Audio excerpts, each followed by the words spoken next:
A ver, vamos a ver.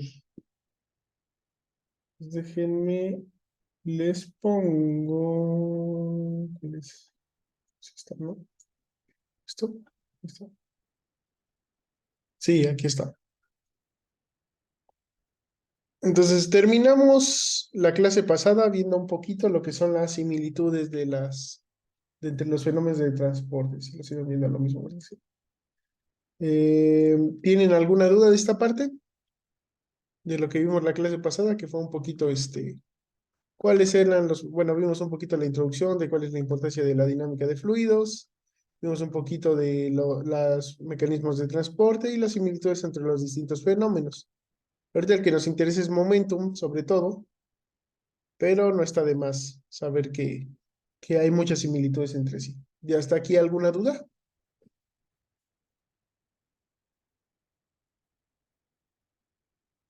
Igual no. Igual no. Ok. A ver, una de las cosas que se hace cuando se hacen balances microscópicos es que se trabaja con ecuaciones diferenciales y para tal fin se usan distintos sistemas de coordenadas. Están las coordenadas cartesianas, X, Y, Z, están las coordenadas cilíndricas y esto se los enseño más que nada para que reconozcan los elementos de volumen. En el caso de las coordenadas cartesianas, el elemento diferencial de volumen es un cubito. Ajá. Que tiene un delta Z, un delta Y y un delta X. En el caso de las cilíndricas, es un segmento de cilindro, ¿no? Como un segmento de un anillo.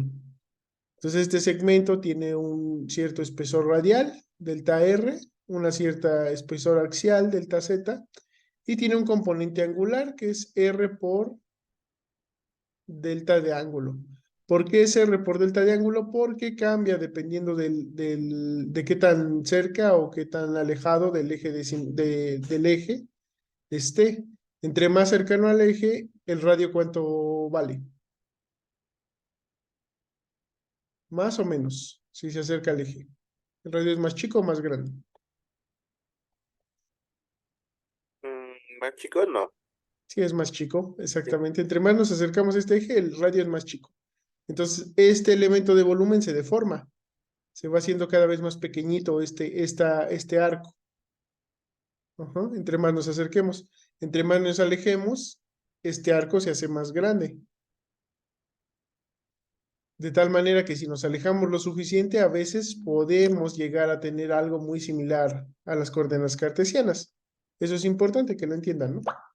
Si nos alejamos mucho y es muy delgadito, se puede parecer a un cubo más que a bueno, siempre es un segmento de arco, pero ya podríamos llegar a considerarlo plano si tenemos suficiente radio, porque el radio pues es cuadrático con respecto bueno, el área de transferencia y el volumen son cuadráticos y cúbicos con respecto a lo que sería el radio. Y bueno, si estamos hablando de una esfera, pues este es un segmento, ¿no? De una esferita. Y aquí, pues tendría el espesor, porque en este caso las coordenadas son R, teta y phi. eh, Tiene un delta R, un espesor radial. Le pasa lo mismo que al caso del cilindro. Entre más alejado esté, pues va a crecer más o va a ser más grande el radio, ¿no? Eh, Tiene el elemento angular en teta, R de teta, que es igual a este. Y tiene el elemento de phi, que es R seno de phi de teta, ¿no? Aquí igual, si nos alejamos mucho, pues esto ya empieza a parecerse a un plano, ¿no? A algo cartesiano. Igual si ven estos dos componentes, pues dependen del radio, porque entre más alejados estemos del centro, más grande es el radio, y entonces esto se va deformando. Entre más cerca va más parecer una curvatura, entre más alejados, menos curvatura. ¿A qué viene que veamos las coordenadas? Pues que las ecuaciones de transporte están en todas las distintas coordenadas. En este caso les enseño la ecuación de continuidad, no es necesario que la apunten, en el AMID están compartidas unas tablas que se llaman de dinámica de fluidos y ahí vienen las ecuaciones, ya las capturé en su momento. Entonces, esta es la ecuación de continuidad en coordenadas cartesianas, en coordenadas cilíndricas y en coordenadas esféricas. ¿Ok? Entonces, todas las podemos visualizar de esta manera, siempre tomando en cuenta que la ecuación diferencial viene de estos elementos. ¿Ok? Igual, la ecuación de conservación de calor, vean que es muy similar a la de conservación de masa. Tenemos en coordenadas rectangulares, cilíndricas y esféricas. La ecuación de conservación de especies químicas. Se parece mucho a esta, vea que aquí tiene una lambda, un coeficiente de difusividad, este en realidad es alfa, ¿no? Alfa tiene su término fuente, aquí también tiene su término fuente, tiene la derivada de la temperatura, tiene la derivada de la concentración con respecto a x cuadrado, y cuadrado, z cuadrada, entonces vean que es muy similar, por lo que veíamos aquí, son muy similares, ¿ok? La ecuación de conservación de momentum, vean que es muy similar. Aquí, en lugar de la difusividad, tiene la viscosidad y los términos fuente. En este caso, pues es la gravedad, ¿no? Y aquí incluye el gradiente de presión, que no tienen estas dos porque no se transporta de esa manera. Pero luego vean que la cantidad que se transporta es la velocidad con respecto a x cuadrada, y cuadrada y z cuadrada, que eso también lo tenía. Concentración, temperatura. Se parecen, son muy similares. Y de este lado está la parte convectiva y la acumulación. Entonces tenemos la acumulación, acumulación de concentración, acumulación de temperatura, acumulación de momento. Y luego tenemos uno que es velocidad multiplicado por algo. ¿No? Velocidad multiplicado por algo. Velocidad multiplicado por algo. Eso es la convectivo. Es el transporte que se debe a que hay un cierto grado de agitación. ¿Ok? Son muy similares. Y bueno, así como lo tenemos en coordenadas cartesianas, cilíndricas y esféricas, lo que es la ecuación de conservación de energía térmica y de especies químicas, aquí si ven en momentum, en coordenadas cartesianas tenemos tres ecuaciones, porque es tensorial, a diferencia de las otras. En este caso es tensorial. Entonces tiene 9 componentes, así que hay que resolver esos 9 componentes. Tiene 3 ecuaciones. En coordenadas cilíndricas serían otras 3 ecuaciones y en coordenadas esféricas son otras 3 ecuaciones, pero en general son similares, nada más que la cantidad que se transporta, en este caso es vectorial la ecuación y en este caso es tensorial, por eso tiene 3, pero son muy parecidas, son muy parecidas. Entonces, bueno, ¿alguna duda hasta aquí de las similitudes entre los fenómenos de transporte?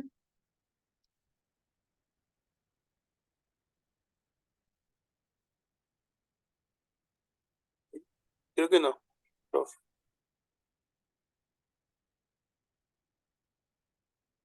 Ok. Bueno, a ver, ¿por qué queremos hacer, o más bien, qué resolvemos para realizar un balance microscópico del momento? Pues bueno, si se acuerdan del balance macroscópico que fue la unidad pasada, resolvíamos ecuaciones algebraicas o hacían balances. Se hacían balances como muy generales, donde no se podía ver lo que pasaba en un punto específico del sistema. En el caso de los balances microscópicos, los hacemos cuando queremos obtener más información de la fenomenología del sistema. En ese caso, resolvemos ecuaciones diferenciales en flujo laminar. Aquí ya vimos algunas ecuaciones de transporte. En el caso del transporte de momentum para flujo laminar, tendría que cumplirse al menos 2 ecuaciones. Ajá. Una es la de continuidad, que es la conservación de materia. Una de estas tiene que cumplirse, ya sean coordenadas esféricas, cilíndricas o rectangulares. Y la ecuación de conservación de momentum o de Navier-Stokes. Entonces necesitamos esas dos. La ecuación de Navier-Stokes es un caso muy particular de la ecuación de conservación de momentum, pero ya vamos a llegar a eso. ¿Sale? Entonces tenemos que resolver eso. Una ecuación de conservación de masa y una ecuación de conservación de momentum. Las ecuaciones pues van a ser diferenciales. Entonces vamos a empezar con la ecuación de continuidad para que vean de dónde sale. Ajá. Vamos a considerar para eso un elemento diferencial de fluido, en coordenadas cartesianas. Y para conservar masa, pues vamos a tener entradas menos salidas. No va a haber términos fuente porque la masa no se crea ni se destruye, solo se transforma. Y la acumulación, ¿ok? Entonces, para la masa, simplemente nos interesa eso. Entradas, salidas y acumulación. Va a ser un elemento pequeñito que tiende a ser. Va a haber flujos de materia en las tres direcciones. Entonces, si yo quisiera calcular el flujo en dirección X, pues eso depende de la velocidad que lleve el fluido. Ya sea en X o en X más delta X. Entonces, en dirección X, las entradas menos salidas serían el área por la que está pasando, delta Y por delta Z, por la densidad, por la velocidad, y eso me da el flujo másico. Flujo másico. Entonces, tengo flujo másico para aquí o para acá. Entradas menos salidas, entonces quedaría de esta manera. Delta Y por delta Z por la densidad por la velocidad de X evaluada en X, menos delta Y por delta Z por la densidad velocidad en X evaluada en X más delta X. ¿Ok? ¿Sí queda claro por qué es flujo másico? En dirección X.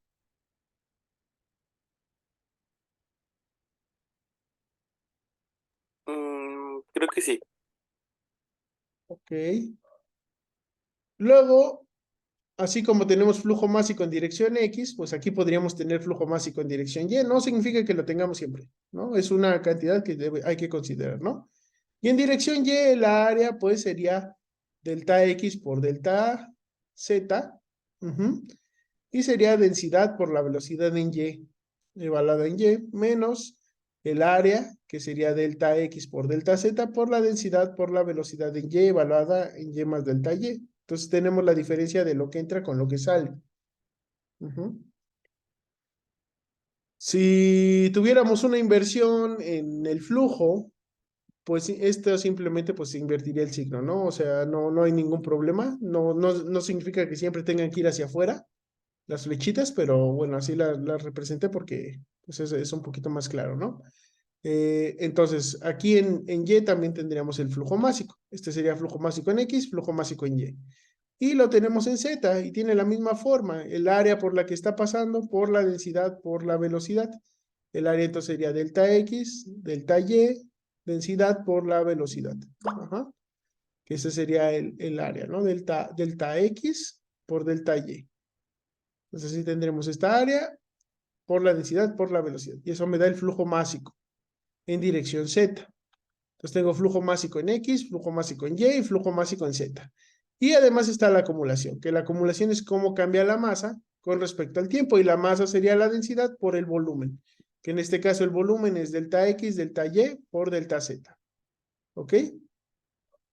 ¿Sí se entiende por qué la acumulación es esta? Sí. Bueno, es la suma, ¿no? De todas. Ah, no. Mm, Bueno, como no suma, pero sí, porque estamos contemplando X, Y, Z. ajá, exactamente. Contemplamos el volumen y cómo cambia la masa con respecto al tiempo, ¿no? Entonces tenemos entradas, flujos de entrada, flujos de salida, flujos de entrada y flujos de salida, y la acumulación. ¿Cómo queda entonces mi ecuación? Entonces teníamos entradas menos salidas en X, entradas menos salidas en y entradas menos salidas en Z, igual a la acumulación, que esta es la ecuación que hemos estado trabajando todo el tiempo, solo que aquí pues lo representamos de diferente manera, pero es lo mismo, ¿no? Flujo másico de entrada y salida en X, flujo másico de entrada y salida en Y, flujo másico de entrada y salida en Z. Y eso igual a la acumulación.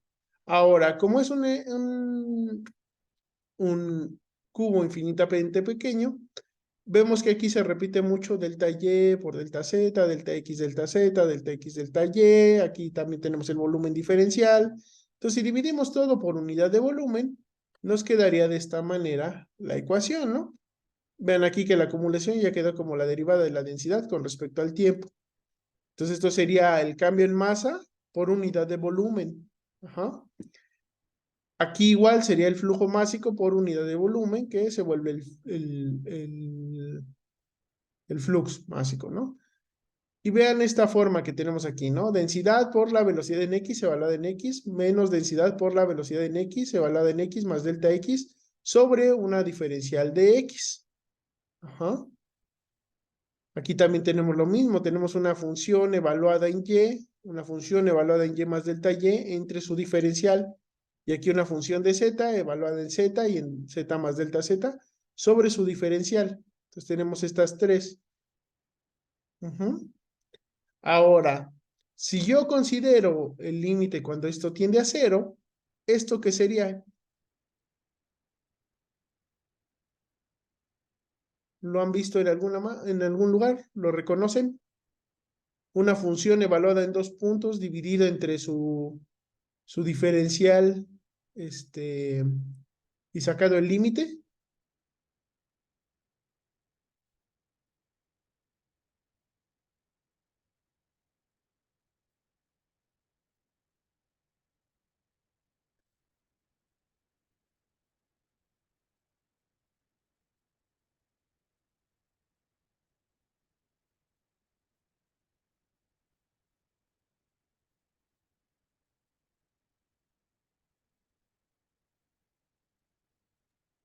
Creo que no. No se me ocurre. ¿No? O no se me viene a la mente. Esto es la definición de derivada que debieron haber visto en cálculo, pero al revés. En cálculo lo que ven es la función evaluada en un punto posterior menos la función evaluada en un punto anterior entre la distancia entre estos dos puntos. El límite cuando tiende a cero va a ser igual a la derivada. Ujú. Sí deben haberlo visto, ¿no? Pero bueno, esta sería como la definición de derivada negativa, ¿no? Porque en cálculo vemos este como el punto posterior menos el punto anterior entre la distancia de los dos. El límite cuando tiende a cero va a ser igual a la derivada. Entonces, en este caso tenemos el negativo de la derivada de la densidad por la velocidad en x, que sería la función, la velocidad en x. Cuando x tiende a cero, sería la diferencial con respecto a x, ¿no? Entonces sería la derivada de la función densidad por velocidad en x con respecto a x. Luego aquí sería la función densidad por velocidad en y, evaluada en los dos puntos, sobre delta y. Y cuando tiende a cero, si sacamos el límite, entonces me queda la derivada de la densidad velocidad en y con respecto a y. Y luego la derivada de la densidad velocidad en z con respecto a z, ¿no? Entonces tendríamos así esta ecuación diferencial a partir de este balance que habíamos hecho. Ujú. Llegamos a la ecuación diferencial. Entonces vean que aquí tenemos el cambio en x, el cambio en y y el cambio en z, que sería el flujo másico en x, flujo másico en y, flujo másico en z, igual a la acumulación. Y esta de aquí es la ecuación diferencial de balance de materia, que también se llama ecuación de continuidad. Tiene el signo negativo porque les digo, esto viene al revés de como lo ven en cálculo. Ujú. Pero es igualita. Es la definición de derivada. Entonces, ¿tienen alguna duda de esta parte? Si se entiende de dónde sale la ecuación diferencial y qué significa cada término. Sí, prof. Creo que sí. Pues aquí no se la tienen que aprender de memoria, simplemente qué es cada término. Entonces, es flujo en X, flujo en Y, flujo en Z, igual a la acumulación. Este de aquí se puede simplificar. La derivada con respecto a X, más la derivada con respecto a Y, más la derivada con respecto a Z, de cada componente, se escribe como nabla. Ujú. Entonces, la acumulación es igual a la nabla por la función densidad por velocidad, vector, ¿ok? En estado estacionario, pues la acumulación es igual a cero. Entonces nos queda de esta manera, le quitamos el signo negativo porque lo podemos pasar del otro lado. Y si es incompresible, ¿qué quería decir que el flujo es incompresible?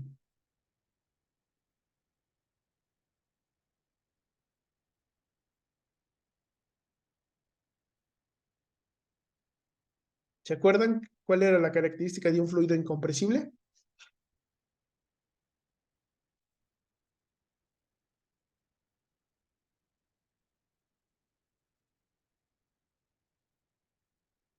No Yo me recuerdo muy bien, acuerdo de pero tenía que ver con algo de que no dependía ay, no, de algo que no me acuerdo si era la densidad o algo así, ¿no? Ok, ok. A ver la otra idea. ¿Cuál era? ah, es que, bueno, es que el flujo permanece, este, un movimiento perpetuo, ¿no? No, no, no, no, no, ese es otra, esa es una ley de Newton. Este, pero bueno, a ver, ¿ustedes qué entienden por algo compresible? ¿Qué se le puede hacer a algo compresible? ¿Qué es comprimir algo?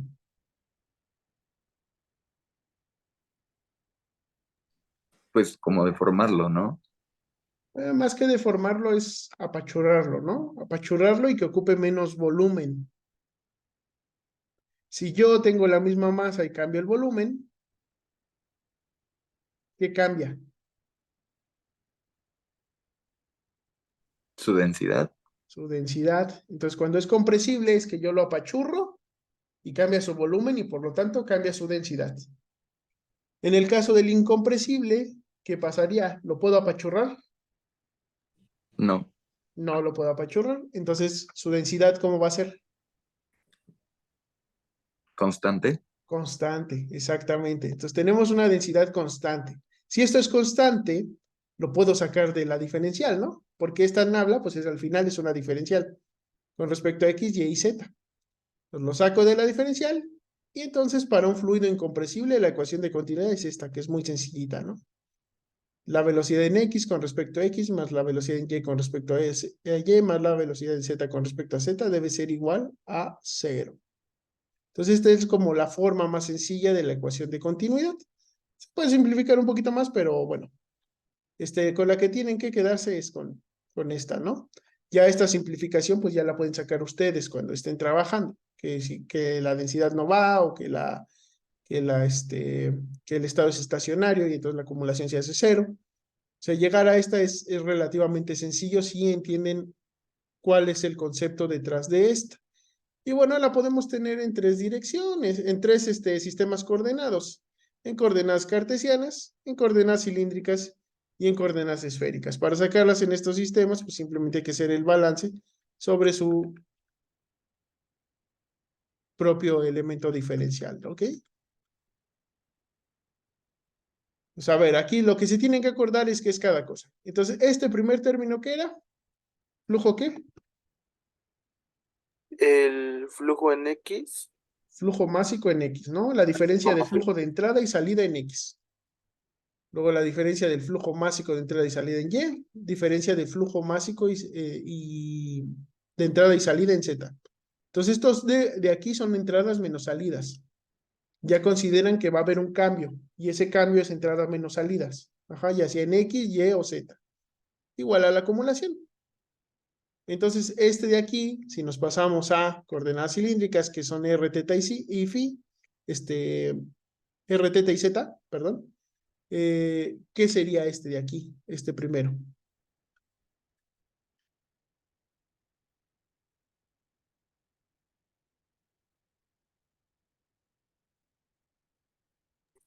como que se va acercando, mm, no, no, no, No, es más sencillito. ¿Este qué era? ¿Flujo qué? flujo másico en X. Entonces este va con respecto a X. Y si este va con respecto a R, Ah, pues en lugar de ser como un cuadrado es un círculo, ¿no? es como un cilindrito, ajá. Ajá, un cilindro. Entonces sería como el que la atraviesa. Sería el flujo en R, ¿no? Ah, Sería, bueno, poner. si nos vemos aquí, es el cambio con respecto a R. Entonces sería el flujo que viene hacia acá. Ah, ok, ok. ¿Ok? El que la atraviesa. Ajá, exactamente. El que va del centro hacia afuera o hacia el centro del cilindro. Luego, entonces, este de aquí, ¿qué sería? Ay, se me fue el nombre, pero creo que es teta, ¿no? Ajá, el flujo angular. Si yo veo entonces es el que se mueve en el ángulo, sería el que va para acá, ¿no? O sea, el que pasa por esta cara y esta de acá, el que va en el ángulo. Entonces ya Ok. tengo el de R, el de ángulo, ¿cuál me falta? El de Z. El de Z, el que va en la misma dirección que el tubo, ¿no? Entonces el de Z es este. Y todo igual a la acumulación. ¿Ok? Y en esféricas, pues es lo mismo, ¿no? Tenemos radial, tenemos en un ángulo y tenemos en el otro ángulo, ¿no? En teta y en phi. Igual a la acumulación. Entonces son sencillitas, nada más tienen que acordarse de esto. Que estos son flujos, o bueno, más bien entradas menos salidas de flujos másicos en la dirección correspondiente. ¿Sí? ¿Queda claro? ¿Alguna duda? No. Ok, excelente. Ahora, vamos con la de Navier-Stokes. Yo les dije que para resolver un sistema, un problema de flujo laminar, pues necesitamos conservar la masa. Necesitamos ecuación de continuidad. Entonces necesitamos una de estas tres, la que queramos, dependiendo de cómo planteemos nuestro sistema, ¿no? Y necesitamos otra, que es la conservación de momentum o ecuación de Navier-Stokes, dependiendo si está simplificada o no, pero eso ahorita lo vemos, ¿no? Entonces, para la ecuación de Navier-Stokes, otra vez vamos a tomar un elemento diferencial, ¿ok? Vamos a agarrar el de coordenadas cartesianas porque es el más fácil de ver, no por otra cosa. Y va a ser infinitamente pequeño. Entonces, tenemos entradas menos salidas otra vez. Aquí sí tenemos términos fuente y tenemos la acumulación. Aquí solo lo vamos a hacer en dirección X. Aquí lo hicimos en las tres direcciones, ¿no? Y aquí solo lo vamos a hacer en dirección X porque es una ecuación tensorial, entonces está un poquito más complicada si agarramos todos los componentes. Entonces solo vamos a considerar los términos que van en X. ¿Ok? Entonces, bueno, el primero sería el momentum convectivo. Y el momentum convectivo, que es la densidad por la velocidad, puede ir en dirección X. Ajá. ¿Y de qué va a depender cuánto transporte de momentum hay en dirección X? Pues va a depender de la velocidad en X. ¿Ok? Entonces estamos hablando de convección. El hecho de que haya flujo en X va a generar que cambie el momentum en X. ¿Ok? Eso es lo que está representando esta parte de aquí. Por eso hay dos Bx. Una es la que tiene que ver con el momentum, que el momentum es este, y otra es la velocidad que ya tiene el fluido. ¿Ok? Entonces no sé si se entiende ese concepto, la parte de la convección.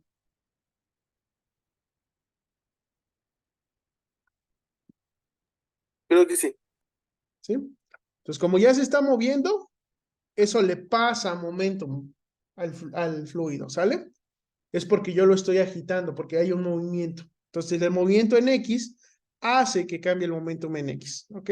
Y entonces esto va multiplicado por el área en el cual está pasando, que es delta Y por delta Z, ¿no? Entonces delta Z por delta Y por la densidad, velocidad en X, que es el momentum, por la velocidad en X evaluada en X, menos la densidad, velocidad en X, por la velocidad en X evaluada en X más delta X.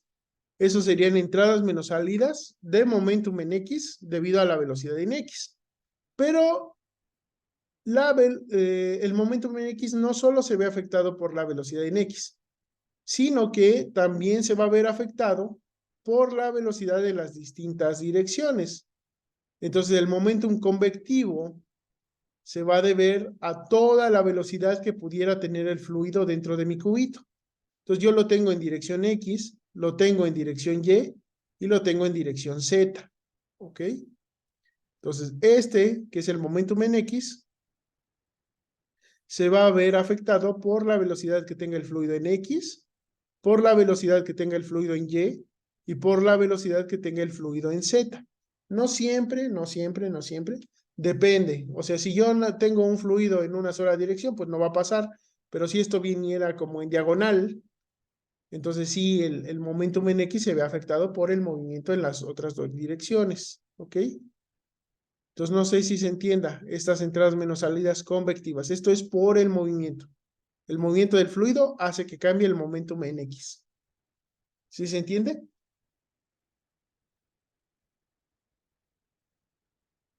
Sí, Ok. Entonces, estos son entradas menos salidas convectivas. Como se mueve el líquido, el momentum en X cambia. El otro es el término difusivo, que tiene que ver con el tensor de esfuerzos. Entonces, como les había dicho, la ecuación de continuidad, la ecuación de Navier-Stokes, o ecuación de conservación de momentum, es tensorial. Entonces, vamos a tener esfuerzos en nueve componentes del tensor de esfuerzos. Aquí acuérdense que esta ecuación, esta nomenclatura tensorial, el primer término es el área sobre la cual se está transportando y el segundo término es la dirección. ¿Ok? Entonces yo necesito el esfuerzo que está sobre el área Y, el área normal a Y, que es esta de aquí atrás, en dirección X, que dirección X es evaluado en Y. Luego aquí tengo el que está sobre el área Y, que el área que es normal a Y es esta de aquí, esta cara de aquí adelante, en dirección X, hacia acá, evaluado en Y, más delta Y. Tengo los normales, que serían el que va en X, en dirección X. Ahorita nada más me interesan los que van en dirección X, que serían estos de aquí. ¿Ok? Esta primera columna es la que va en dirección X. Estos son los únicos que voy a considerar del tensor de esfuerzos para saber cuál es mi componente difusivo o viscoso de mi ecuación de conservación de momento. Entonces, bueno, están los normales, que son estos, X sobre el área normal a X en dirección X, que es sobre el área normal a X en dirección X, que es ¿m? Y en Z, ¿no? Que en Z es el área superior y el área inferior, la que es normal a Z, y en dirección X. Entonces solo me interesa este de aquí y este de acá, que serían los que son los esfuerzos, digo, los esfuerzos sobre el área Z en dirección X, sobre el área Z en dirección X, evaluado en Z más delta Z y evaluado en Z. Entonces, para sacar esos esfuerzos, pues simplemente las entradas y salidas sería la diferencia entre el que entra y el que sale, multiplicados por el área. Entonces sería delta Y por delta Z.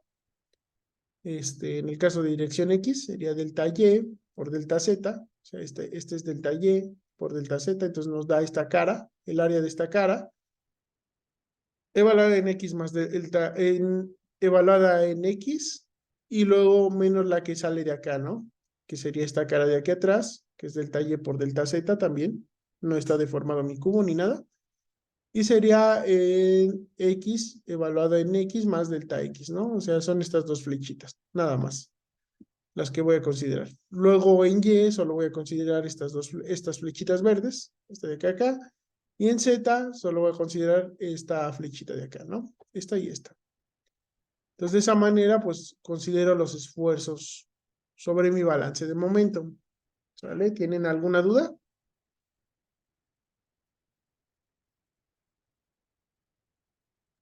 no, profe. Ok. Ahora, vamos a considerar también la diferencia de presión. ¿Mm? Y en este caso, pues solo como la presión es una cantidad que no tiene no importa el área sobre la que hemos estado, solo la dirección. Entonces, para X solo consideramos la diferencia de presión en dirección X, la que está evaluada en X. Hay que considerar el área sobre la que se aplica, pero simplemente es eso, ¿no? La diferencia de presión de un lado con respecto al otro. Serían entradas y salidas debido a la presión. Tenemos los términos fuente que le llamamos fuerzas de cuerpo. Solo nos interesarían los que van en dirección X. Entonces sería el volumen, como los términos fuente actúan en todo el volumen, sería el volumen multiplicado por la densidad por las fuerzas de cuerpo en X. ¿Sale? ¿Sí queda claro? Términos fuente.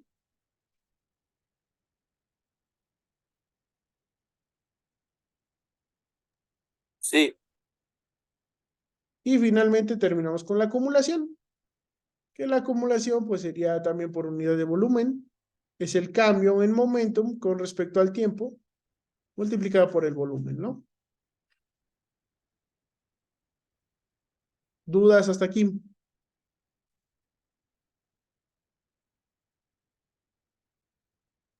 Creo que ninguna. Ok. Entonces, ¿cómo quedaría mi ecuación de balance? Entradas menos salidas más términos fuente igual a la acumulación. Entonces tendríamos las convectivas. Ajá, entradas menos salidas convectivas. Entradas menos salidas debido al tensor de esfuerzos. Aquí también. La diferencia de presión, que también son entradas menos salidas. Los términos fuente, que son la G, ajá, los términos fuente, igual a la acumulación. Esta sería mi ecuación, este sería mi balance de momentum en dirección X solamente. Entonces, tendríamos otras dos ecuaciones como esta. Ahora hago lo mismo que hice para continuidad y divido por unidad de volumen. Vean que aquí tenemos varios deltas. Entonces, si divido por unidad de volumen, me queda de esta manera, más recortadito, ¿no? Nuevamente, ¿qué sería? Una función que se evalúa en dos puntos y va por la distancia que hay entre los dos puntos. Si saco el límite cuando tiende a cero, ¿qué sería? Otra vez.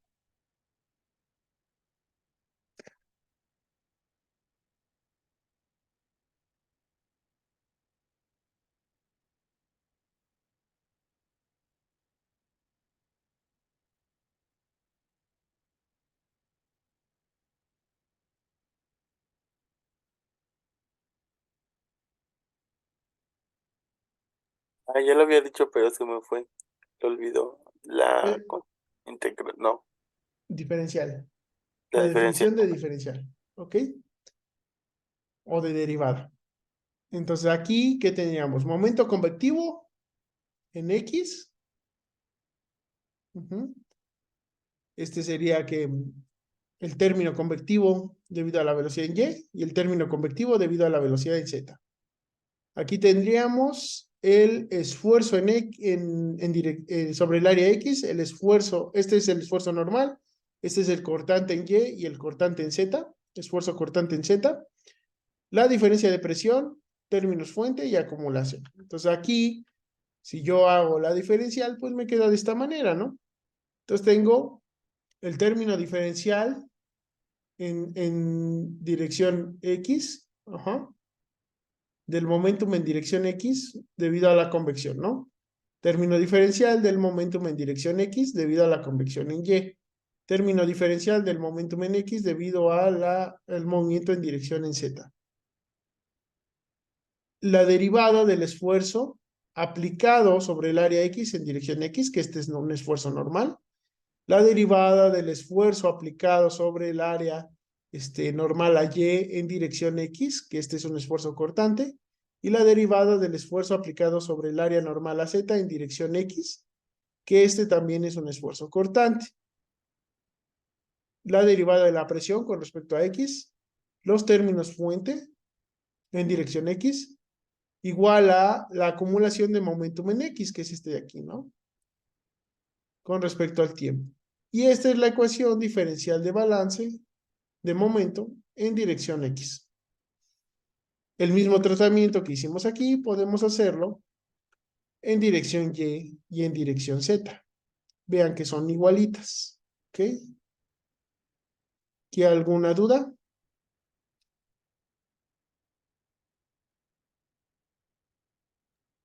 ¿Alguna duda? ¿Alguna duda? No, creo que no. Ok. Ahora, el tensor de esfuerzos en la unidad 4 CB tiene estas formas, ¿ok? Entonces vean que depende de la viscosidad. Ajá. ¿Qué quedamos que era la viscosidad?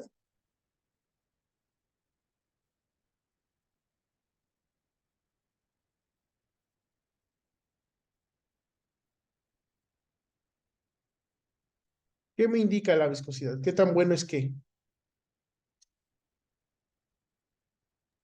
¿Qué tan La, bueno es el fluido para qué? Para que fluya, no. Para que fluya o para que transporte momentum. Ajá. O sea, si es que tan bueno es el fluido para que fluya, que podríamos decir que es qué tan bueno es el fluido para que transporte momentum, ¿no? Sí, Entonces, no es lo mismo mover miel que mover agua. Ajá, no es lo mismo mover un aceite de motor caliente que un aceite de motor frío. Pues todo depende de la viscosidad, ¿no? Qué tanta fuerza necesitamos para mover. Entonces, bueno, el tensor de esfuerzos pues se sustituye aquí adentro, ¿no?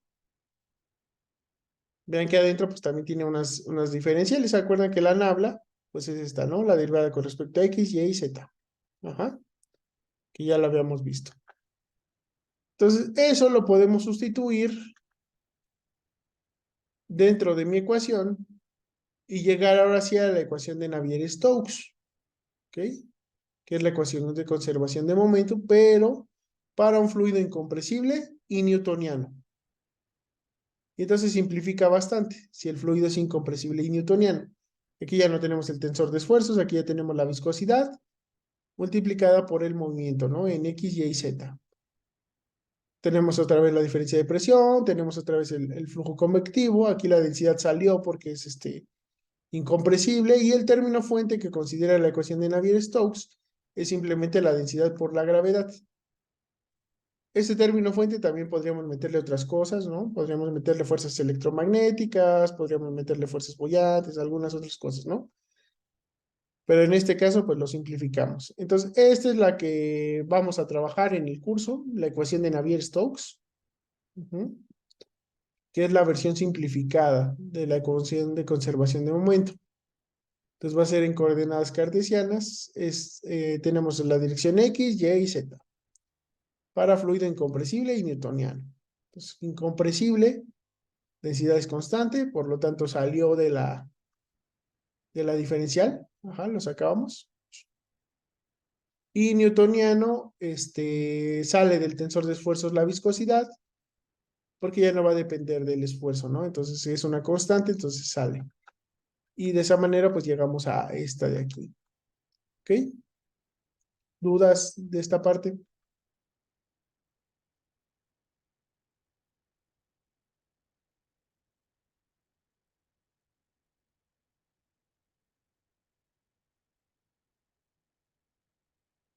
¿Dudas? no, profe. ¿No? Entonces, a ver, aquí lo importante es que se acuerden que es cada término, ¿sale? No, o sea, se ve así y dice, no, yo no puedo resolver eso, yo tampoco puedo. Ah, no podemos resolverlo.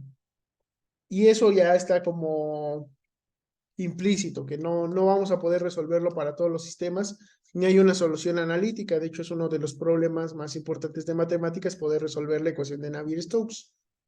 No podemos, no tenemos las matemáticas.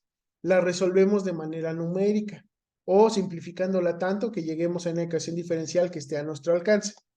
En este caso, pues lo más importante es que se aprendan qué estamos haciendo. Este de aquí es el cambio con respecto al tiempo. ¿Qué sería?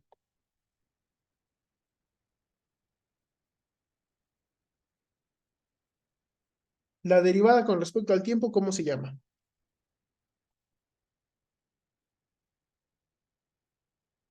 La acumulación, no. La acumulación, sí, exactamente, es la acumulación. Entonces estamos viendo cómo cambia el momentum. Recuerden que el momentum, es esta densidad por la velocidad, ¿no? Que sería el momentum por unidad de volumen. Entonces, ¿cómo cambia ese momentum con respecto al tiempo? ¿Cómo cambia la energía que recibe el sistema con respecto al tiempo? Luego tenemos que tiene una velocidad. Ajá. ¿Y qué es lo que está cambiando? El momentum, ¿no? Que es la densidad por la velocidad. Entonces cambia debido a que se mueve. ¿Qué decíamos? Que cuando se movía, ¿cuál era el transporte? El mecanismo de transporte. Cuando algo se movía, el mecanismo de transporte que estaba asociado al movimiento, ¿cuál es?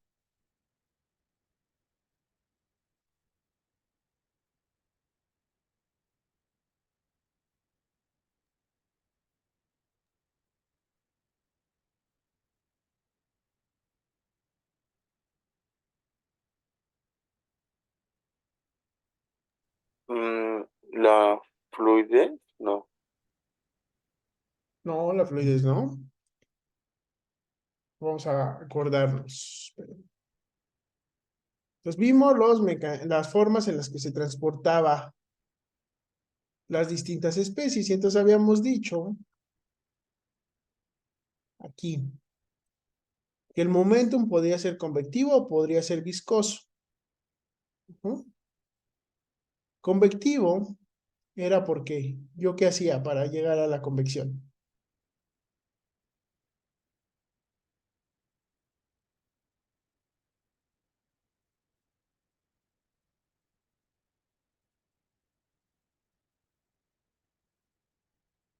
Agitar, ¿sale? Entonces la convección es agitarla, agitar algo. Entonces algo se está moviendo.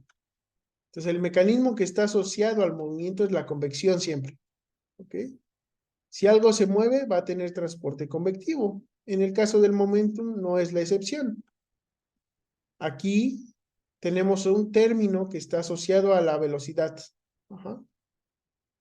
Ese término es el convectivo. Entonces tenemos convección en X, convección en Y y convección en Z. Entonces si yo lo agito, voy a transferir momentum. ¿Sale? ¿Sí queda claro esa parte?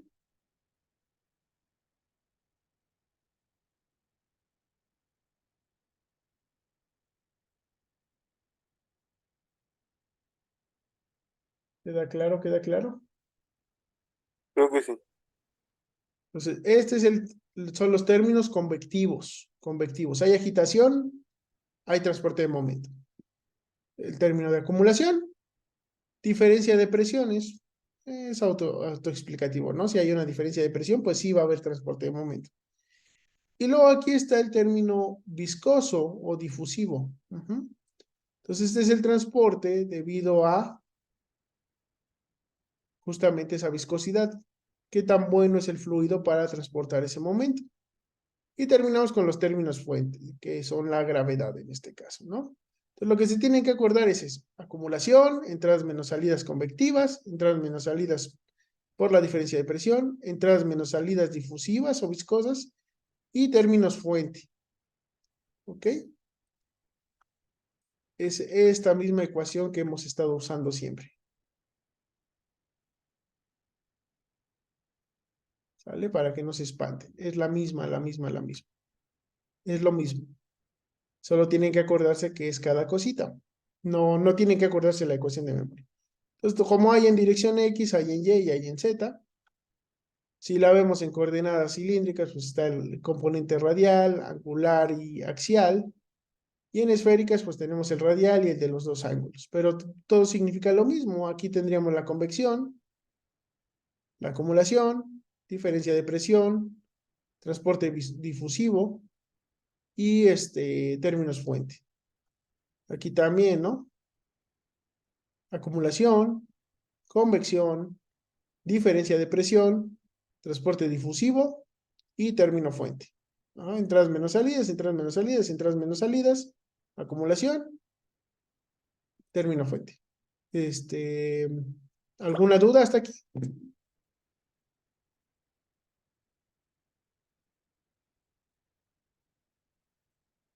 ¿Alguna duda? ¿Alguna duda?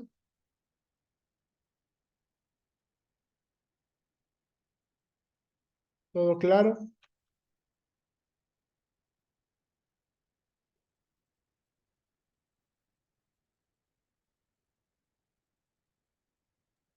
Creo que todo claro, profe. Todo claro. Entonces yo tengo que resolver una de estas. Ajá, ya sea coordenadas, bueno, que sería un juego, ¿no? Un juego de tres ecuaciones, ya sean coordenadas cartesianas, cilíndricas y esféricas, porque quiero saber cómo se mueve y por qué se mueve el fluido, pero además quiero conservar la masa, entonces tengo que resolver también una de estas. ¿Ok? Entonces al menos tengo que resolver dos ecuaciones, una de conservación de masa y una de conservación de momento. ¿Sale, muchachos? Para resolver la dinámica de fluidos en un sistema. Entonces tengo que resolver continuidad y Navier-Stokes. ¿Sale? ¿Dudas hasta ahí?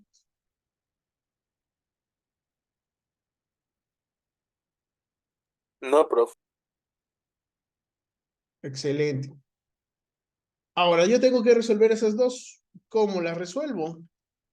Si tú me avientas esas dos ecuaciones y me avientas un cubito, así, y me dices, órale, resuelve el momento. ¿Yo puedo resolverlo?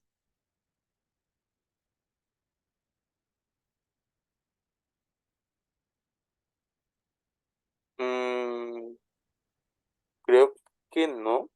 No. Si yo les dejo un problema donde les dibujo este cubito y les digo resuelvan la dinámica de fluidos, pues me van a preguntar por qué se mueve, ¿no? ¿Qué fuerzas están actuando en el fluido?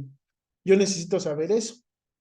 Y eso nos los van a dar las condiciones de frontera, ¿ok? Entonces, las condiciones de frontera,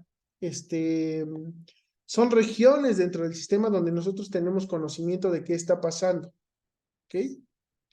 Y los necesitamos porque a partir de eso resolvemos la ecuación diferencial. Si no tenemos las fronteras, no podemos resolver la ecuación diferencial porque no sabemos por qué se está moviendo. Estaría estático. Si no, si me avientan el cubito, yo supondría que no se está moviendo y diría que es estático, ¿no? Sería lo más adecuado, ¿no?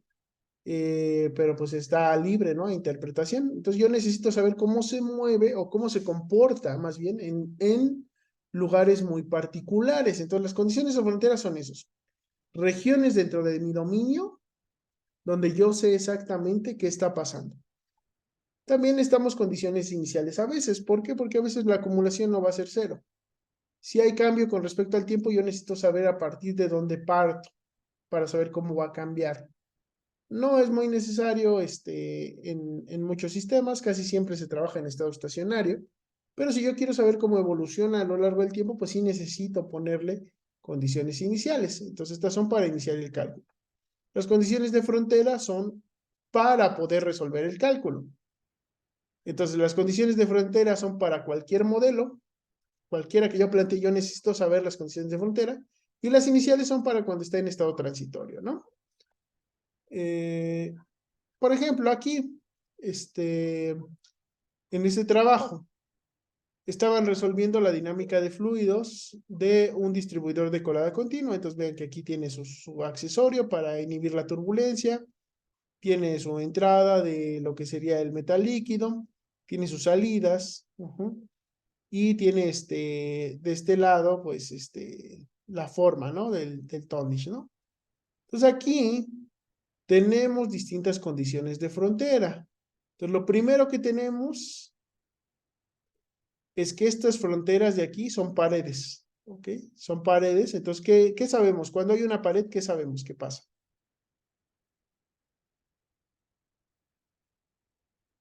¿Cómo interactúa el fluido en unas paredes?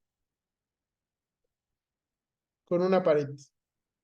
Un fluido, ¿cómo interactúa con una pared?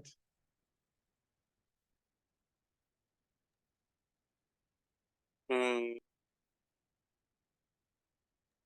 no se deforma, pero se acopla a la estructura. Bueno, a las paredes, ¿no? Sí, se deforma. O sea, una definición así muy, muy simple de un fluido es una sustancia que se, que se acopla al recipiente que la contiene, ¿no? O sea, que se moldea de acuerdo al recipiente que la contiene.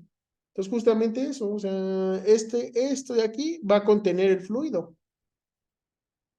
Entonces, dependiendo si es un gas o es un líquido, pues va a interactuar diferente, pero lo más importante que tenemos que acordarnos es que no van a dejar que el fluido pase libremente, ¿no?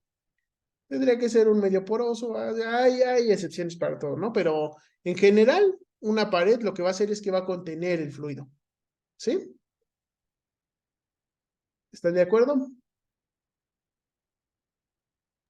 Entonces yo profe. ya sé que aquí esto es un distribuidor de colada continua, entonces esto va a contener acero. ¿Qué le va a pasar al acero? Pues va a tomar la forma del recipiente, ¿no? Entonces esta pared lo que me está diciendo es que va a tener esta forma. Y también hay condición de no deslizamiento, que quiere decir que hay una capita de fluido muy chiquitita que va a tomar la velocidad de la pared. Como esta es estática, pues va a haber una capita de velocidad cero justo al lado de la pared. ¿Sale? Entonces yo ya tengo que hay paredes, entonces está contenido, no va a fluir libremente. Eso es lo que estoy pensando, ¿no? Entonces va a tener esta forma mi fluido. Aquí yo tengo una entrada. Ajá, entonces por aquí va a haber un flujo de líquido. Entonces yo aquí ya sé que va a haber una cierta velocidad de mi fluido, ¿sale? Aquí tengo salidas. Entonces yo sé que por aquí pues va a salir mi fluido.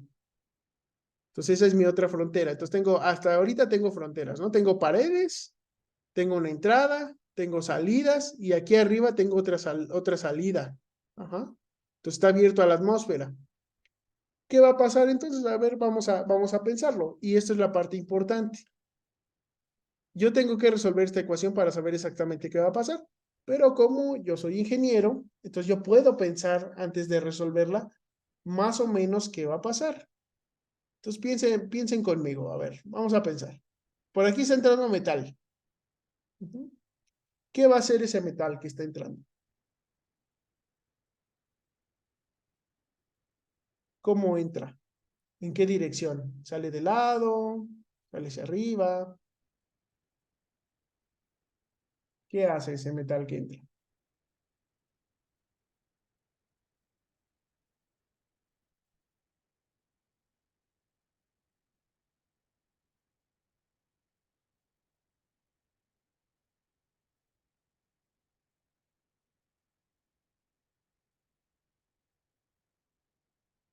¿No? Pues a ver, está entrando. ¿Por qué entra aquí? ¿Se acuerdan que viene de la olla? La olla tiene agitación, tiene presión. ¿Cómo se vacía la olla? ¿Por qué se vacía una olla?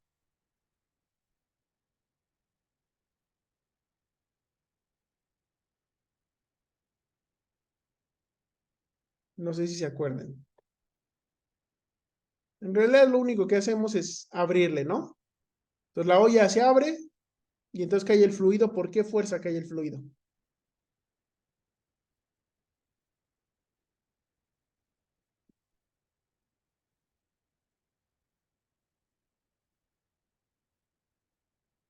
Si yo agarro un vaso y lo volteo, un vaso lleno de agua y lo volteo, ¿por qué se cae el líquido? ¿Por qué no se queda dentro del vaso? ¿Qué hace que caiga?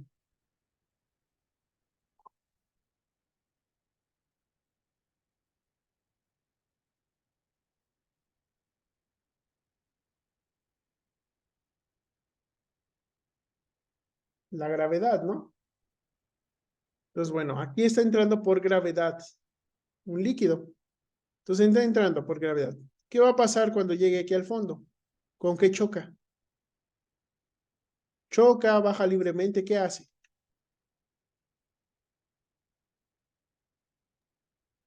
Pues choca y se detiene, ¿no?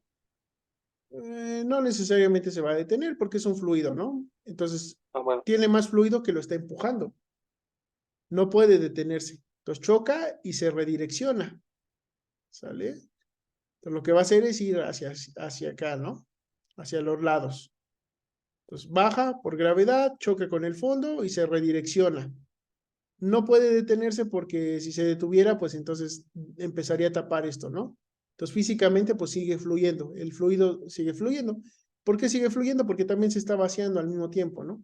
Entonces por aquí también tenemos una salida de metal, entonces seguramente esto hace así.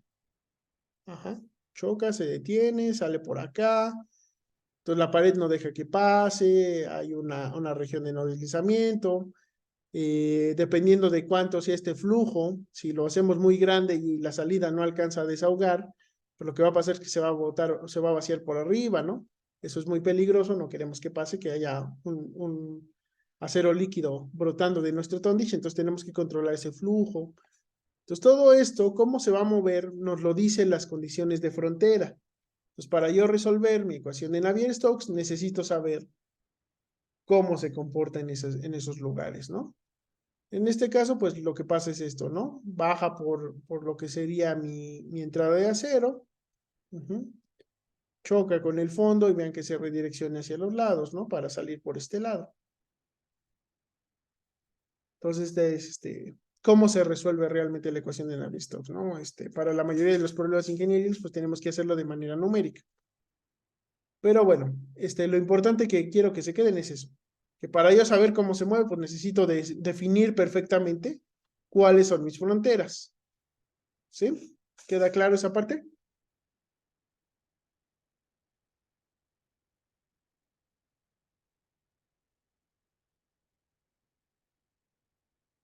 ¿Dudas hasta aquí? Creo que no. Ok. Entonces, las fronteras nos dicen cómo se mueven. Entonces, en este caso, pues sus fronteras eran estas, ¿no? Tenía planos de simetría, tenía su presión atmosférica aquí en la entrada, tenía salidas, entradas, las paredes, el nivel del acero. Entonces, tienes que definir perfectamente cómo está tu sistema para poder resolverlo. Ahora, matemáticamente existen tres tipos de condiciones de frontera. Las primeras son las condiciones de tipo Dirichlet, en las cuales nos dan un valor constante a una variable del sistema. Por ejemplo, en momentum podríamos dar una velocidad constante, o una presión constante. Entonces, un valor constante. Las otras son las condiciones de tipo Newman, que nos dan el valor de un gradiente, de una divergencia o un flux. Por ejemplo, pues esta derivada, ¿no? La derivada con respecto a y en y igual a 0 va a ser igual a 0. En este caso se escriben de esta forma, ¿no? La velocidad en x en esta posición va a ser igual a 0. Y tenemos las fronteras mixtas, pues que tienen una combinación de condiciones de tipo Dirichlet con condiciones de tipo Newman. Entonces ven que aquí tiene una A que va multiplicada por esta condición que es constante, más una B que va multiplicada por una condición de un gradiente o un flux, ¿no? Ahora, no es para este curso, pero para cursos más adelante, acuérdense que dependiendo de cuántas ecuaciones estén resolviendo, su frontera tiene que tener una condición para cada ecuación gobernante que vayan a trabajar, ¿ok? Entonces, sus fronteras tienen que estar definidas para cada ecuación que ustedes vayan a trabajar. Vamos a ver unos ejemplos de condiciones de frontera. Entonces, la primera es la de no deslizamiento. Y la de no deslizamiento se da cuando está en contacto el fluido con una pared. Y básicamente nos dice que la velocidad que alcanza el fluido es la misma velocidad que tiene la pared. Y entonces puede ser paredes estáticas, donde la velocidad va a ser igual a 0, o paredes móviles, donde la velocidad va a tener la velocidad de la pared. O sea, el fluido va a tener la velocidad de la pared. Entonces, estas son condiciones de tipo Dirichlet. La velocidad va a tomar un valor constante. ¿Sí? ¿Queda claro?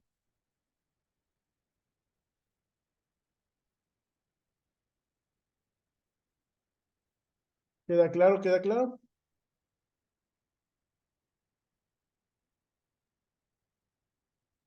Luego tenemos la condición de simetría, que se da en un plano de simetría.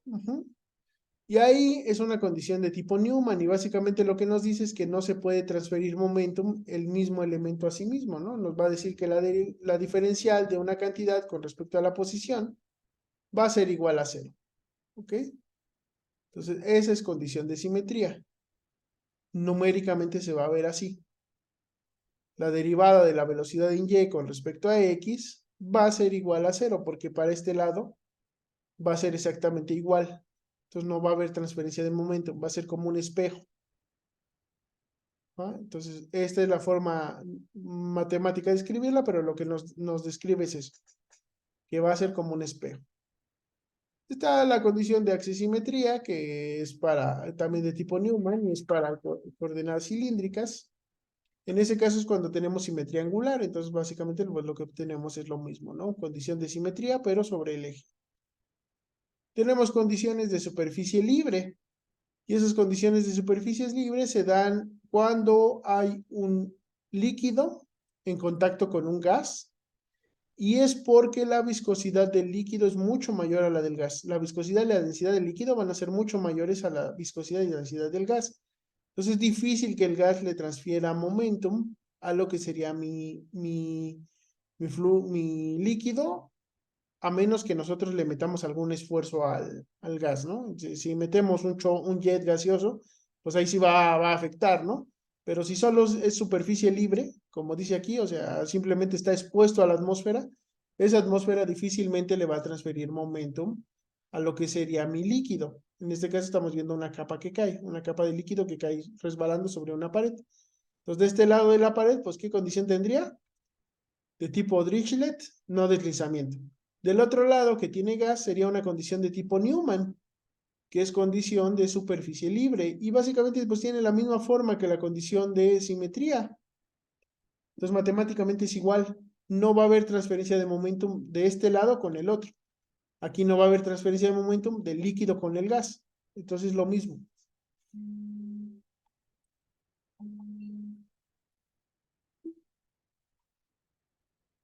¿Ok? Luego tenemos condiciones de entrada y salida, que podrían ser flujos, gradientes de presión, velocidades, presiones manométricas. Y esos pues pueden ser de tipo Dirichlet-Newman o combinados, ¿no? Dependiendo de qué estemos simulando, ¿ok? Ujú. Entonces pueden ser velocidades, estado de reposo. Bueno, estas son las condiciones iniciales, ¿no? Entonces, estas serían las condiciones de frontera, que serían de entrada o salida. Entonces, aquí podríamos ponerle una velocidad constante, una presión de salida, una presión de entrada. Depende mucho del sistema que estemos simulando. Y en cuanto a las condiciones iniciales, pues podemos dar la velocidad inicial, el gradiente de presión inicial, si parte del reposo, donde la velocidad es cero, la masa que tiene inicialmente el sistema, o sea, todo para que podamos resolverlo, ¿no? Y bueno, pues recordando un poquito los pasos para resolver mi modelo matemático, pues es lo que vamos a aplicar, ¿no? Un planteamiento del problema donde yo les voy a describir un problemita sencillo que tenga varias simplificaciones. Vamos a plantear el modelo matemático donde necesitamos las suposiciones, las ecuaciones gobernantes, que para el caso de transporte de momentum laminar, ¿cuáles eran las ecuaciones que teníamos que resolver?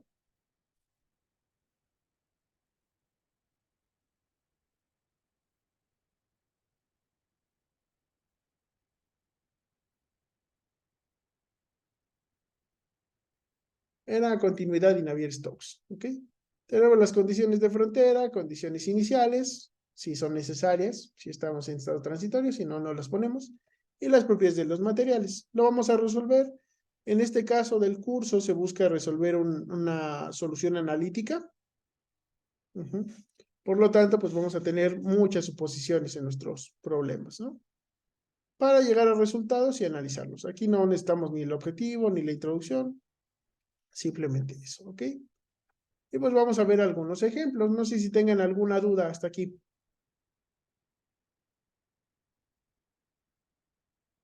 ¿Dudas hasta aquí?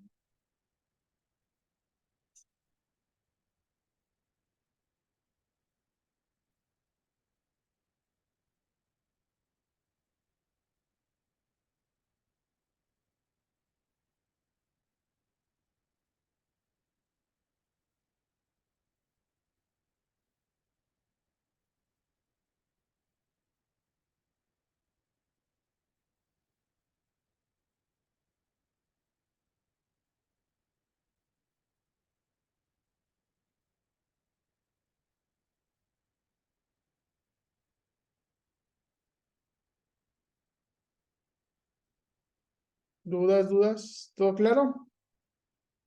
Dentro de lo que cabe.